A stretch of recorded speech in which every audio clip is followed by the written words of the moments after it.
Now, India-China ties, long in a state of deep freeze, show signs of being on the mend again. The bilateral meeting of Indian Prime Minister Narendra Modi and Chinese President Xi Jinping on the sidelines of the BRICS Summit was a landmark in so many ways. Above all, the culmination of months of diplomacy to defeat tensions. Here's more.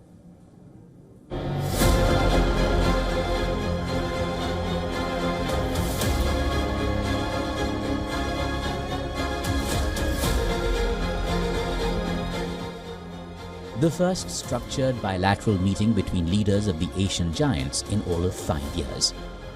The bilateral talks on the sidelines of the 16th BRICS Summit in Kazan that went on for nearly 40 minutes were a perfect reflection of the achieved thaw between troops on the ground. With a call to strengthen communication and cooperation between two huge global players. Modi and Xi did have pull-asides in Bali in 2022 and Johannesburg a year later, but the elephant in the room throughout was tension at the line of actual control, taking on uglier proportions by the day. Now in 2024, the page stands turned. Prime Minister Modi underscored the importance of not allowing differences on boundary-related matters to disturb peace and tranquility on our borders. And in this context, the two leaders noted that the special representatives on the India-China boundary question have a critical role to play in the resolution of the boundary question and for the maintenance of peace and tranquility in the border areas. The three-day summit in Kazan is the largest gathering of world leaders in Russia in decades. And the Russian president positioned it more than anything else as a signal to the West amid the war in Ukraine. Putin had a strong message to put out. There is still a significant risk for a crisis. This is caused not only by rising geopolitical tensions but also by the persistently rising debt load in developed nations, the expansion of unilateral sanctions, protectionism and unfair competition.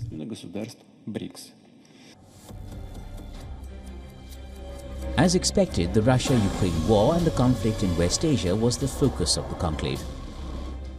Primary members of the BRICS as well as new faces of the grouping put out a universal call for dialogue and diplomacy to end the war and suffering on the ground. Beyond the wars, BRICS, representing 40% of the global population and 30% of its GDP, is about rise of the global south and cooperation in areas of their concern. The Indian Prime Minister focused on economic potential.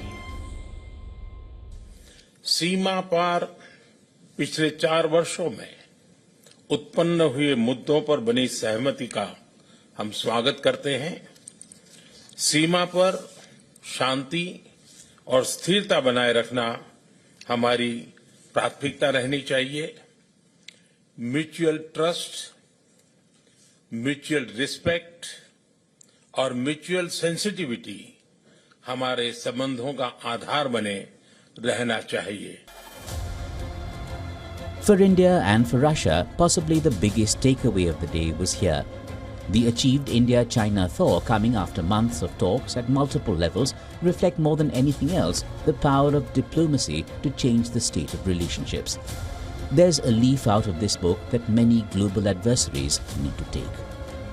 Bureau Report, WION World is One.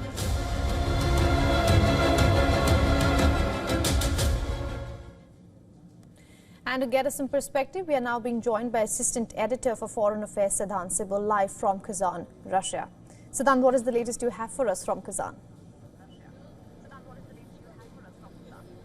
Well, essentially, the 24-hour long visit of the Indian Prime Minister is over, and right now the focus has been on the meeting between Indian Prime Minister Narendra Modi and the Chinese President Xi Jinping here in Kazan. That was a significant breakthrough And one of the key outcomes of that bilateral meeting is that both sides have agreed on resumption of SR level talks. So what are these SR level talks? These are special representative level talks to resolve boundary issue.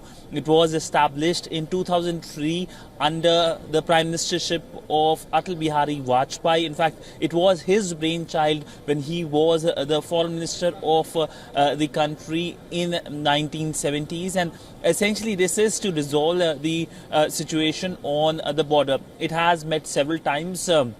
In fact, it has also come up with innovative mechanism to resolve any kind of crisis at the border. The last such meeting happened in December of 2019. And then we saw the Galwan incident and plummeting of the relationship. Now there has been an announcement that there will be resumption, and both the SR, which is the Indian NSA from the Indian side, NSA Ajit Doval, and from the Chinese side, the Foreign Minister Wang Yi will be meeting. Both have been meeting in the past few months and weeks, especially on the sidelines of the NSA meetings of the BRICS in St. Petersburg. But that was not SR level talks. The fact that both sides will be sitting to resolve the border is a significant breakthrough here in Kazan. In fact, the Indian Foreign Secretary, when asked about the Russian role when it comes to resolving this deadlock between India and China, he said, we thank Russia for providing the venue. But all in all, the role of the Indian NSA is something that is basically important in terms of making sure that there is resolution on resolving the ongoing issue. Depsang and Demchok, which were contentious issue at the border in eastern Ladakh, have also been resolved. Both sides are now looking at new confidence building measures, including resumption of the Kailash Mansarovar Yatra. We know that this yatra, which is very important for Hindus in India, was suspended after the COVID crisis and was never resumed, and it looks like with good political relationship it will be resumed very soon. All right, Siddhant, thank you so much for breaking that down for us. And also, to take this story further, Professor Madhav Nalapat is joining us on this broadcast. He is the Vice Chairperson of Manipal Advanced Research Group and also a strategic affairs expert. Professor, thank you so much for joining us here on WION. Thank you. Now, Professor, it has been called the Kazan thaw. The Indian Prime Minister and Chinese President Xi Jinping sat down for the first time in 5 long years. Are you optimistic or cautiously optimistic? Well, for me, the most important speech in Kazan was that of Prime Minister Modi, in which he clearly said that disputes should be settled by diplomacy and they should not be resort to force. Those were the implications of his words, and that was a very clear call to, if I may say so, one of the members of that particular meeting who had committed certain acts of aggression against India. Prime Minister Modi has always talked about making Asia and making the whole world have the benefits of an era of peace. He has always tried to be a peacemaker, and he has always tried to put diplomacy well before any kind of fighting takes place. And so far as Ukraine is concerned, so far as Gaza is concerned, so far as these two situations are concerned, Iran and Israel, for example, the Prime Minister is very clear. India is the one country that can, under Prime Minister Modi, that can deal with both sides, and both sides will have a certain amount of confidence and trust in India. So that is a very big diplomatic achievement. Of course, the next was President Putin, who could not resist saying, well, the West tried to basically ostracize me, but it hasn't succeeded. I mean, frankly, I don't know the definition of international community. I frequently hear in Western channels, international communities ostracizing Russia. The West considers itself, some elements of it, the international community. The international community is way bigger than that. The Global South is an important part of that.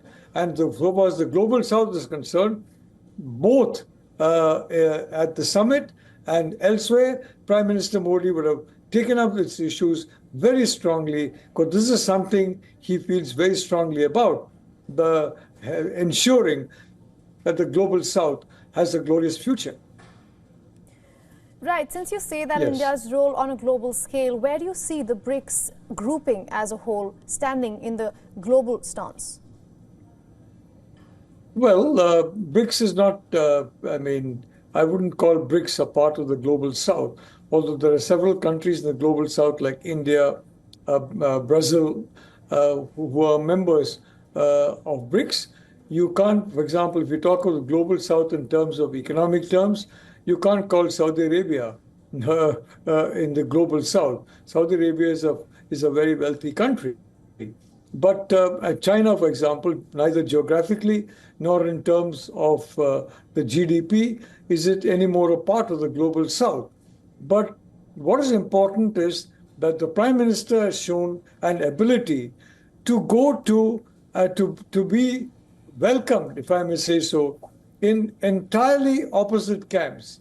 In fact, in not just competing camps, but camps that are actively fighting with each other, in effect. And I think that is a unique achievement which has taken place. And I think that was on display in Kazan. That is on display during the BRICS Summit. And I'm sure that he warmly welcomes the new entrants.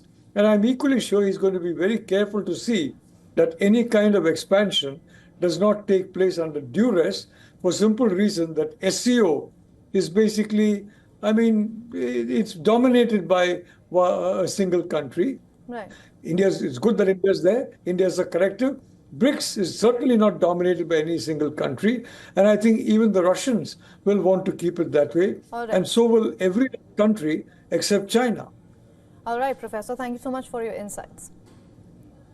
For all the latest news, download the WION app and subscribe to our YouTube channel.